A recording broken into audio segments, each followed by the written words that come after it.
Welcome to bird media. నేను మీ పవన్ కృష్ణమూర్తి.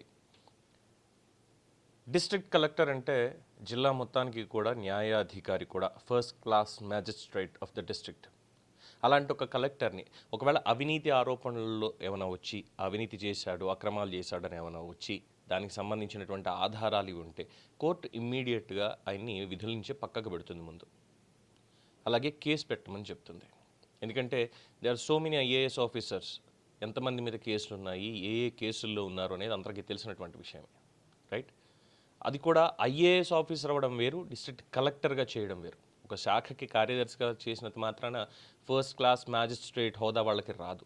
కానీ అలాంటి ఒక హోదా ఉన్నటువంటి వ్యక్తి కలెక్టర్ ఆఫ్ ద డిస్ట్రిక్ట్. అలాంటి కలెక్టర్ని ఎవరన్నా దూషిస్తారా? వ్యంగ్యంగా మాట్లాడతారా? అది కూడా చాలా డెరగేటివ్గా మాట్లాడతారా? ఒక జడ్జిగా పనిచేసి రిటైర్ కాదు, రాజీనామా ఇచ్చేసి తర్వాత కనీసం ప్రాక్టీసింగ్ లాయర్ కదా, నాన్ ప్రాక్టీసింగ్ లాయర్ లిస్టులో పడేసిన తర్వాత కూడా కేసులు తీసుకోవడానికి కూడా అర్హత లేనటువంటి శ్రీ జడ శ్రవణ్ కుమార్ గారు ఒక కలెక్టర్ని, డిస్ట్రిక్ట్ మ్యాజిస్ట్రేట్ని ఇంతలా అవమానించడం మరి ఇది కేసు పెట్టేటువంటి పాయింట్ కాదా? ఎందుకంటే ఒకసారి వీడియో చూడండి. మీరు ఈరోజు ఈ కలెక్టరు ఐఏఎస్ చదివి రాలా. కాకినాడ కలెక్టర్ ఐఏఎస్ చదివి రాలేదండి. కాకినాడ కలెక్టరు ఖుషీ సినిమాలు చూసి, గుడుంబా శంకర్ సినిమాలు చూసి, పవన్ కళ్యాణ్ పెట్టినటువంటి పరీక్షల్లో పాస్ అయ్యి వచ్చి కలెక్టర్ అయినట్టు బిహేవ్ చేస్తున్నాడు. Now is behaving like that. నేను చాలా స్పష్టమైనటువంటి ఆరోపణ చేస్తున్నా కలెక్టర్ మీద. ఈ రాష్ట్రంలో, ఈ జిల్లాలో కలెక్టరు పూర్తిగా జనసేన పార్టీకి తొత్తుగా పనిచేస్తున్నాడు.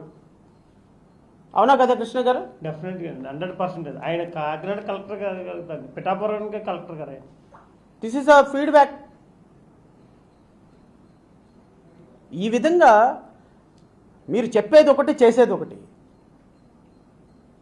మీకు స్పష్టమైనటువంటి ఉదాహరణ ఇస్తానండి మీడియా సోదరులు. ఎందుకంటే విజయవాడ మీడియాని ఫేస్ చేయగలుగుతానేమో, కానీ కాకినాడ, రాజమండ్రి మీడియాని నేను ఫేస్ చేయలేను. ఎందుకంటే మీరు చాలా చాలా అడ్వాన్స్గా ఉంటారు. మీరు చెప్పండి సార్, నాకు ఈ దేశంలో ఏ రోజైనా ఒక ఎమ్మెల్యే, తప్పో రైటా అమ్మాయి పక్కన పెడదాం సార్, ఒక పాప, ఒక లేడీ, ఒక ఎమ్మెల్యే, ఆ అమ్మాయి భర్త ఉన్నాడు, పిల్లోడు ఉన్నాడు, తప్పు చేసిందా లేదా అనేది చట్టం చూసుకుంటే అది పక్కన పెట్టేద్దాం. ఒక మహిళ, ఫస్ట్ షీఈ్ అ ఉమెన్. ఒక ఎమ్మెల్యే తనను లోబర్చుకొని తన భర్తని, తన బిడ్డని చంపేస్తాను అని నాతో పలు సందర్భాల్లో నాకు ప్రెగ్నెన్సీ రావడానికి కానీ, లేకపోతే నన్ను థ్రెటన్ చేశాడు, ఇంకోటి చేశాడు, నా ఇష్టానికి వ్యతిరేకంగా నన్ను థ్రెటన్ చేశాడు అంటే ఈ దేశంలో ఎఫ్ఐఆర్ కట్టకుండా ఉన్నటువంటి చరిత్ర మీ దృష్టిలో ఏదైనా ఉందా నాకు చెప్పండి. ఎమ్మెల్యే మీద 2.5 లక్షల మందికి ప్రాతినిధ్యం వహిస్తున్నటువంటి ఒక ఎమ్మెల్యే ఒక సాధారణమైన జూనియర్ అసిస్టెంట్ చేతిలో మోసపోయి, ఒక సాధారణమైనటువంటి జూనియర్ అసిస్టెంట్ భయపెడితే భయపడే స్థితిలో ఉన్నది ఈ దేశంలో, రాష్ట్రంలో పరిపాలన అని మీరు నమ్మితే నాకు చెప్పండి సార్.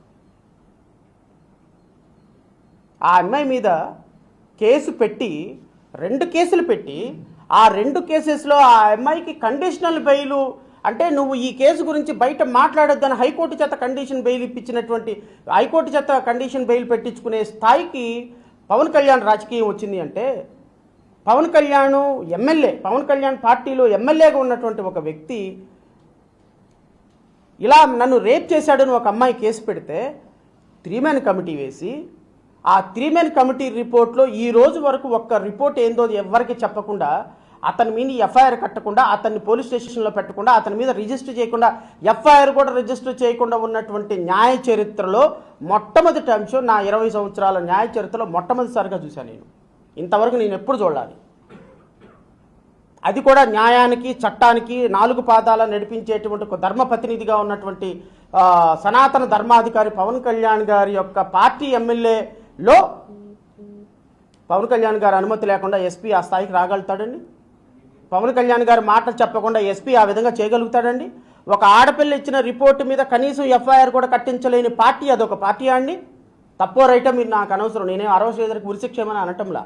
ఫస్ట్ ప్రాథమికమైనటువంటి విచారణ జరిపి, అమ్మా నీది తప్పు, నీది రైటు, ఇదిగో ఇతను తప్పు చేయలేదు అని చెప్పాల్సినటువంటి బాధ్యత ఆ పోలీసులకు ఉందా లేదా? చూసారుగా కాకినాడ జిల్లా కలెక్టర్ సగిలి షణ్మోహన్ ఐఏఎస్. ఆయన ఐఏఎస్ చదివింది, కలెక్టర్ అయింది ఐఏఎస్ చదివి కాదట. ఆయన గుడుంబ శంకరు ఇలాంటి సినిమాలు చూసి అప్పుడు అయ్యారట కలెక్టర్. పూర్తిగా ఆయన జనసేన కలెక్టర్ అట. సరే, జనసేన కలెక్టరా, తెలుగుదేశం కలెక్టరా, వైసీపీ కలెక్టరా అనేది పక్కన పెడితే ఆయన ఏం చదివి ఐఏఎస్ అయ్యారు అంటే సినిమాలు చూసి ఐఏఎస్ అయ్యారట ఆయన. మరి జడ శ్రవణ్ కుమార్ ఎలాగా జడ్జ్ అయ్యారు? కాపీ కొట్టా, పక్క పేపర్లో చూసా, ఎలా అయ్యారు? ఇది చాలామంది నెటిజన్లు ఈ వీడియో చూసిన తర్వాత అడిగేది. ఆయన గురించి ఏం తెలుసని మాట్లాడతారు ముందు అసలు. సగిలి షణ్మోహన్ అనేటువంటి IAS officer, magistrate of Kakinada district, IIM Ahmedabad alumnus with the engineering background. He is serving as the collector of district Kakinada, 2013 batch IAS officer, Andhra Pradesh cadre. తర్వాత ఆయన education qualifications, bachelor of engineering in electronics, bits Pilani. పక్కన ఏదో పుట్టగొడుగులో పుట్టుకొచ్చినటువంటి ఒకనొక engineering కాలం నుంచి చాలా ప్రతిష్టాత్మకమైనటువంటి bits Pilani నుంచి ఆయన పట్టభద్రుడయ్యాడు. And after that IIM Ahmedabad MBA. Qualification తెలుసుకోవాలిగా, ఒక మాట మాట్లాడే ముందు క్వాలిఫికేషన్ తెలుసుకోవాలిగా. తర్వాత APCRDA డిపార్ట్మెంట్ స్పోర్ట్స్ అండ్ APCRDAకి పనిచేశారు, చిత్తూరు డిస్ట్రిక్ట్ కలెక్టర్గా పనిచేశారు. ఇదంతా బ్యాక్గ్రౌండ్. ఆ తర్వాత చూస్తే he is very proficient in Telugu and English and experience with the specialised projects like Kakinada special economic zone, Kakinada SEZ. నిన్నే మాట్లాడుకున్నాం, ఇచ్చిన మాట నెరవేర్చారు అని. దాని వెనకాల ఈయన కృషి ఎంతో ఉంది. ఎలా చేయాలి, ఏం చేయాలి, ఏ ఒక్కరికి ఇబ్బంది కలగకుండా ఇచ్చిన హామీని ఎలా అమలు చేయాలనే దాంట్లో చాలా చక్కగా చేశారు. అట్ ద సేమ్ టైం ఆయన పెట్టినటువంటి ఎఫర్ట్స్, ఆయన ఫోకస్ చేస్తున్నటువంటి ఏరియాలు, చైల్డ్ సేఫ్టీ, చైల్డ్ అబ్యూజ్ని ఎలిమినేట్ చేయాలి సమాజం నుంచి అనే దాని మీద ఆయన చాలా కఠినంగా ఉంటారు. మంచి పేరుంది, సౌమ్యుడైనటువంటి వ్యక్తి, చాలా చక్కగా అందరితో కలుపుగోలుగా ఉంటాడు, బాధ్యతని సక్రమంగా నెరవేరుస్తాడు అనేటువంటి పేరుంది. అలాంటి వ్యక్తిని, డిస్ట్రిక్ట్ ఫస్ట్ క్లాస్ మ్యాజిస్ట్రేట్ని పట్టుకొని సినిమాలు చూసి కలెక్టర్ అయ్యాడు అనేటువంటి వ్యక్తిని ఏమనాలి? ఏం అర్హత ఉంది అసలు జడ శ్రవణ్ గారికి ఒక కలెక్టర్ని అనడానికి? ఒక ఐఏఎస్ని అన్నారు అంటే అర్థం ఉంది. ఒక కార్యదర్శిగా ఎక్కడ లేదు, ఇగో ఫలానా పని అవ్వట్లేదు, ఇక్కడ ఇలా కొమ్ము కాస్తున్నారు, ఇక్కడ ఇలా చేస్తున్నారు, ఇక్కడ ఇలా జరిగింది. ఎందుకంటే మనం చూసాంగా ఉదంతాలు, కొంతమంది ఐఏఎస్లు గతంలో అలా ఏమన్నా అక్రమాలకి ఏమైనా పాల్పడ్డారా, సహకరించిన అక్రమాలకి, అలాంటివి ఏమైనా ఆధారాలు ఉంటే దాని గురించి మాట్లాడాలి. అవి లేవు, అలాంటివి ఉండవు. పవన్ కళ్యాణ్ని టార్గెట్ చేయాలి కాబట్టి ఇష్టం వచ్చినట్టు నోరేసుకుని పడిపోవడమే. అండ్ వండర్ ఎందుకు వ్యవస్థలు కనీసం చర్యలు తీసుకోవట్లేదు ఇటువంటి వ్యాఖ్యలు చేసిన దానికి. He abused a district magistrate. ప్రభుత్వం చూస్తూ ఊరుకుంటోందా? డిప్యూటీ సీఎం పవన్ కళ్యాణ్ గారిని ఆయన సినిమాలు చూసి కలెక్టర్ అయ్యి ఇప్పుడు ఉన్నాడు, కాకినాడ అంటే జనసేన కలెక్టర్, ఆయన పిఠాపురానికి కలెక్టర్ మాత్రమే ఆయన అనేటువంటి స్థాయికి వీళ్ళు మాట్లాడుతూ ఇంత అబ్యూజివ్గా మాట్లాడుతుంటే ఇదేం భావ ప్రకటన స్వేచ్ఛ కాదు, దాన్ని అబ్యూజ్ చేయడం, దుర్వినియోగపరచడం. మరి దీని మీద చర్యలు ఉంటాయా? ఇది ఒక పాయింట్. రెండోది, అరవ శ్రీధర్ వ్యవహారం తీసుకొచ్చారు జడ శ్రవణ్ గారు. సరే, బాగుంది. FIR కట్టలేదు, అసలు కట్టలేదు కదా, ఇది ఎక్కడన్నా జరిగిందా, ఏమన్నా అయ్యిందా, ఇవన్నీ చెప్పారు కదా. ఆ కేసులో ఎవరు ఏం చేశారు అనేటువంటి డెవలప్మెంట్స్ పబ్లిక్ అందరికీ తెలుసు. అరవ శ్రీధర్ని ఎవరు ఇక్కడ ఏం వెనకేసుకుని రావట్లా, ఎవరు వెనకేసుకుని రావట్లా. తప్పు చేశాడని అంటున్నారు. చట్ట ప్రకారం శిక్ష పడుతుందా లేదా, అది వాళ్ళిద్దరికీ ఏ విధంగా జరిగింది, వాళ్ళేం మైనర్లు కాదు, ఇమీడియట్గా పాక్సో పెట్టడానికో ఇంకోటో. అడల్టరీ ఏదో ఉంది కదా మనకి, సుప్రీంకోర్టు ఇచ్చినటువంటి దీని ప్రకారం అది వాళ్ళిద్దరికీ అయ్యి వీడియో కాల్స్ ఏకంగా అసెంబ్లీ నుంచే చేశాడు అన్నటువంటి అపప్రద కూడా ఉంది. అసలు ఎమ్మెల్యే ఎలా అయ్యాడరా బాబు వాడని చాలామంది మాట్లాడతారు. తప్పు చేశారు పవన్ కళ్యాణ్ గారు, కష్టపడినటువంటి వాడు కాకుండా ఏదో ఇంకా రాజకీయ సమీకరణాల్లో భాగంగా చివరాఖరికి ఒక టికెట్ కావాలి అన్న దగ్గర పడేశారు.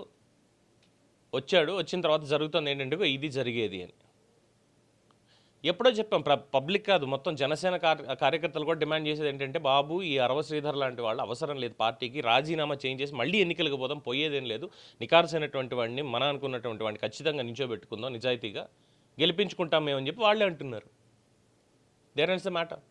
ఇప్పుడు బ్లాక్మెయిల్ చేసిందా అమ్మాయా, లేదంటే కండిషనల్ బెయిల్ వచ్చిందా? గ్యాగ్ ఆర్డర్లు మరి దేని మీద వెళ్ళి తెచ్చుకుంటున్నారు? ఎన్నో కేసుల్లో వచ్చాయిగా, మరి తెలీదా? జడ్జిగా పనిచేసి రిజైన్ చేసేసినటువంటి, రాజీనామా చేసినటువంటి మాజీ జడ్జిగా ఉన్నటువంటి శ్రవణ్ కుమార్ గారికి అంటే ఏమైనా అంటారు మళ్ళీ.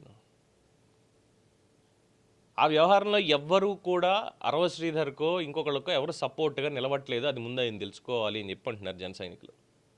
అది ఆయనకు అర్థమైతే చాలు. సరే, ఇదంతా పక్కన పెడితే, ఈ వ్యవహారాల మీద మాట్లాడేది పక్కన పెడితే, ఒక డిస్ట్రిక్ట్ మ్యాజిస్ట్రేట్ని అవమానకరంగా, అత్యంత అవమానకరంగా మాట్లాడినటువంటి జడ శ్రవణ్ మీద చర్యలు ఉంటాయా, ఉండవా? దీని మీద మీ అభిప్రాయం తెలియచేయండి. చూస్తూనే ఉండండి ది బర్డ్ మీడియా.